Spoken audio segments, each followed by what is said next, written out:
Bismillahirrahmanirrahim. Assalamualaikum warahmatullahi wabarakatuh. Waalaikumsalam. Asyhadu an la ilaha illallah wahdahu la syarika lah wa asyhadu anna Muhammadan abduhu wa rasuluh. Amma ba'du, fa'udzu billahi minasy syaithanir rajim. Qala Allah Ta'ala fil Qur'anil Karim, qala rabbi shrah li sadri wa yassir li amri wa hlul 'uqdatam min lisani yafqahu qawli. Al-ayat. Allahumma shalli ala Muhammad wa ala ali Muhammad kama shallaita ala Ibrahim wa ala ali Ibrahim innaka Hamidum Majid. Bapak-bapak, ibu-ibu, hadirin wa hadirat sidang walimat sabar yang dirahmati Allah Subhanahu wa taala. Assalamualaikum warahmatullahi wabarakatuh. Asyhadu an la ilaha illallah wahdahu la syarika lah wa asyhadu anna Muhammadan. Amma ba'du, a'udzu billahi minasy syaithanir rajim. Bismillahirrahmanirrahim. Alhamdulillahirabbil alamin, arrahmanir rahim, maliki yaumiddin. Iyyaka na'budu wa iyyaka nasta'in. Ihdinas siratal mustaqim. Siratal ladzina an'amta 'alaihim ghairil maghdubi 'alaihim waladdallin. Inna safa wal marwata min sya'airillah. Faman hajjal baita fabitahu fala junaha alaihi ayatawafa bihima wa man tawaffa khairan fa innallaha syakirun alim. Wa qaidu hadirin sangat saya hormati Bapak Ibu yang saya hormati, berkenaan dengan ibadah umroh, di mana kita tentunya sangat mengenal ya, berkenaan dengan umroh ini atau dikandalkan dengan ibadah hajinya. Memang dalam hukum Islam ya, kita mengenal sangat paham berkenaan dengan kewajiban kita semua sebagai seorang muslim, di mana setelah kita melaksanakan Islam yang pertama yaitu membaca dua kalimat syahadat, asyhadu an la ilaha illallah wa asyhadu anna Muhammadar Rasulullah. Kemudian juga kita diperintahkan untuk senantiasa melaksanakan sholat, baik sholat fardu maupun juga sholat nafil. Kemudian setelah itu kita diperintahkan berpuasa di bulan Ramadan. Jadi setelah kita juga mungkin kurang dari 1 bulan kita akan melaksanakan kewajiban kita berpuasa. Kemudian kewajiban yang keempat adalah wajib zakat ya, dan membayar zakat bagi yang memiliki harta dan nisab ya, baik jumlahnya ataupun juga waktunya. Dan kewajiban kita yang terakhir adalah kita untuk naik haji yang mampu ya. Jadi mampu dalam arti secara jasmaninya ataupun mampu juga dalam arti secara rohaninya. Nah kemudian berkenaan dengan perintah ya, umroh ini yang kita temukan banyak kita temukan di dalam hadis juga berkenaan dengan umroh ini selalu dijadikan dengan ibadah haji, baik itu pelaksanaannya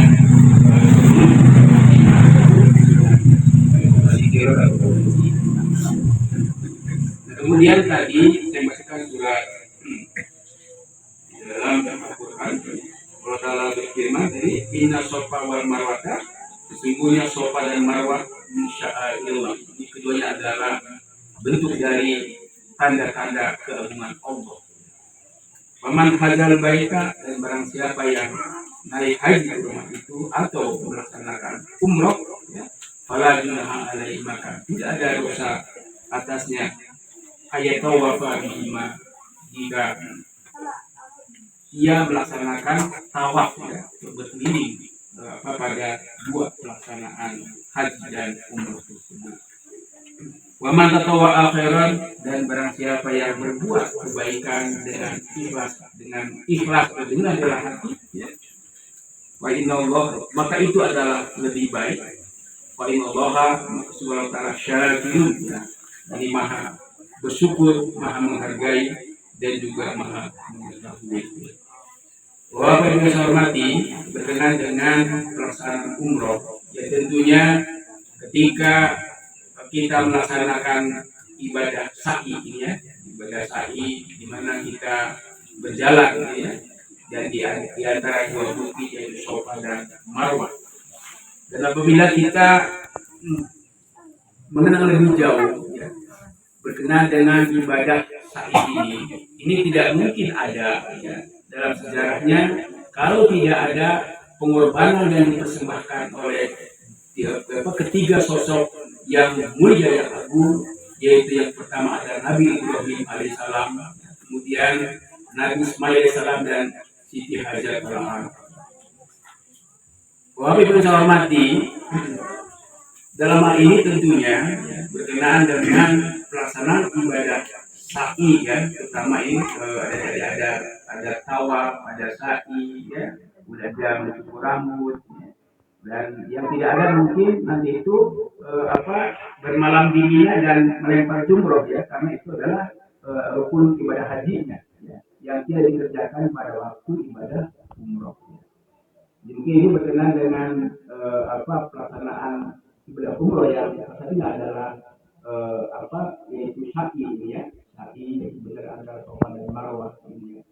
Dan disinilah saya ingin mungkin dari sekian ibadah rukun umroh ini yang satu saja tidak membahasnya, ini kan jadi penting sekali, ya, karena dengan tujuan daripada ibadah umroh ataupun ibadah haji adalah kita agar menjadi sosok-sosok, ya, ketika bapak atau laki-laki yang hadir di melaksanakan ibadah umroh, hendaklah kita menjadi Ibrahim yang kecil atau menjadi Ismail yang kecil, ya.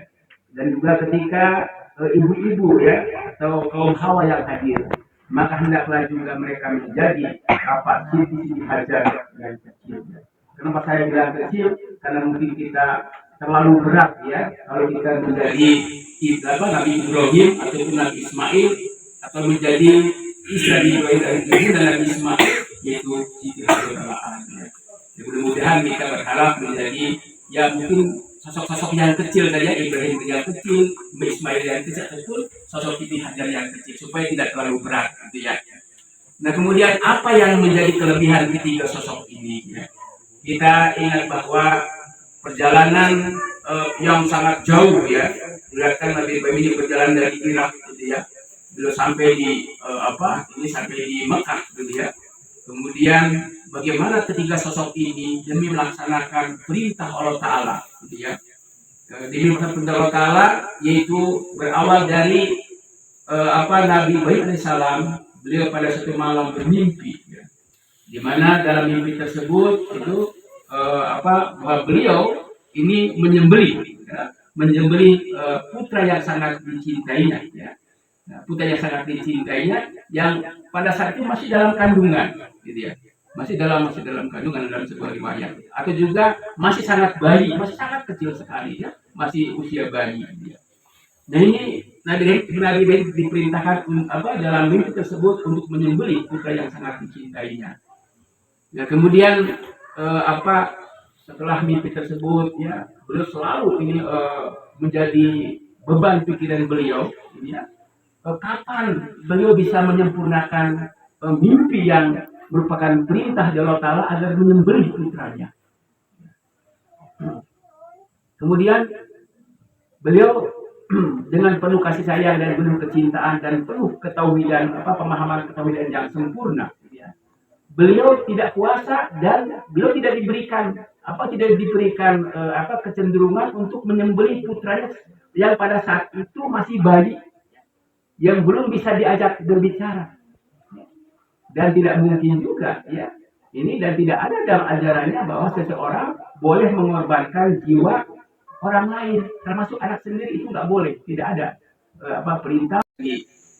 ditinggalkanlah Siti Hajar dan Ismail ini di bukit ya, di antara dua bukit Safa dan Marwah. Nah kemudian ketika Nabi Ibrahim alaihissalam ini akan kembali, ya, beliau merasa ini tempat yang paling tepat untuk menyempurnakan hidup tersebut, ya. Karena bayangan beliau di tempat ini tidak mungkin orang yang ditinggalkan di sini akan selamat, ya, dari keganasan gurun Sahara, dari keganasan serigala Arabia, ya. Tidak mungkin pada saat itu. Sehingga beliau merasa inilah mungkin Allah Taala meridhoi dengan cara seperti inilah bentuk penyembelihannya. Nah kemudian ketika Nabi Ibrahim alaihissalam berbalik, maksudnya untuk meninggalkannya, Siti Hajar bertanya sambil menggendong Ismail alaihissalam, "Wahai Ibrahim suamiku, apakah engkau akan meninggalkan kami berdua?" Nabi Ibrahim tidak menjawab. Kemudian ditanya lagi, "Wahai suamiku, apakah ini perintah Allah?" Nabi Ibrahim tidak bisa menjawab. Ya, beliau hanya mencucurkan air mata. Sambil beliau mengangkat tangan ke atas dengan isyarat ini adalah perintah Tuhan. Kemudian beliau pun melangkah meninggalkan dua sosok yang dicintainya di Gurun Sahara tersebut. Nah kemudian dengan penuh kesabaran, ya, dengan penuh keikhlasan, Siti Hajar mengarungi menit demi menit, jam demi jam, ya, hari demi hari pada saat itu, ya. Di mana beliau hanya ditinggalkan kantong air, gitu ya. Dan hanya perbekalan yang sangat minim, tidak banyak yang ditinggalkan. Nah kemudian pada saat itu tibalah air pun habis, ya.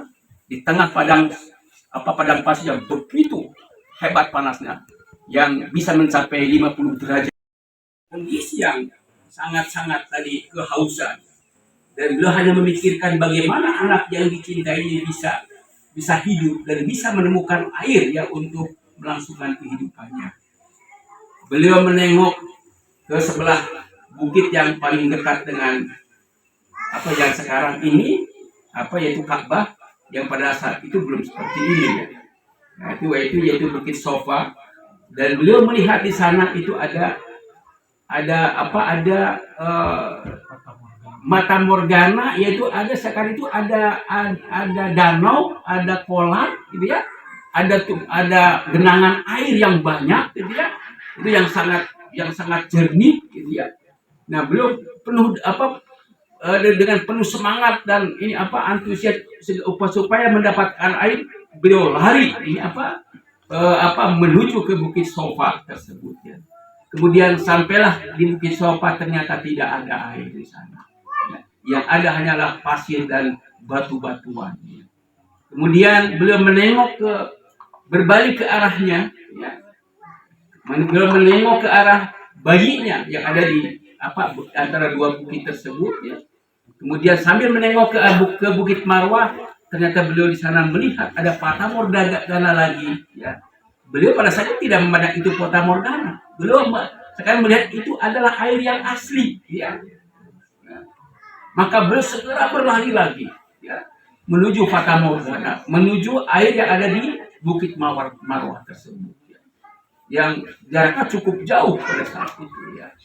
Nah kemudian ternyata sampai di sana pun tidak ada. Kemudian beliau juga setelah di Bukit Marwah tidak ada, beliau menengok lagi ke Marwah, nampak lagi ada air, dan seperti itu bolak-balik ini sampai beliau sangat kelelahan sekali, ya.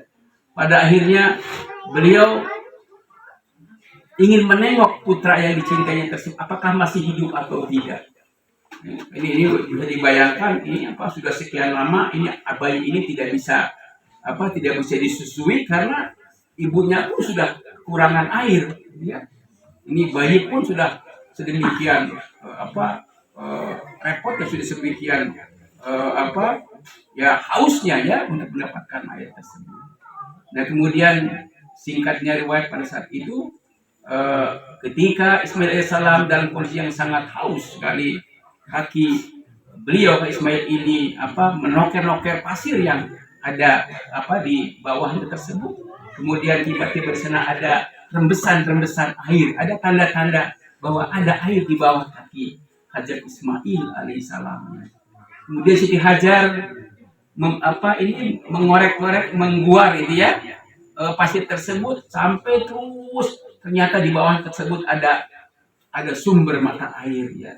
Ya, jadi sekarang semua mengenal itulah sumber mata air Zam-Zam tersebut. Bapak Ibu yang saya hormati, ya, jadi singkat dalam hal ini kisah berkenaan dengan terjadinya sa'i ya.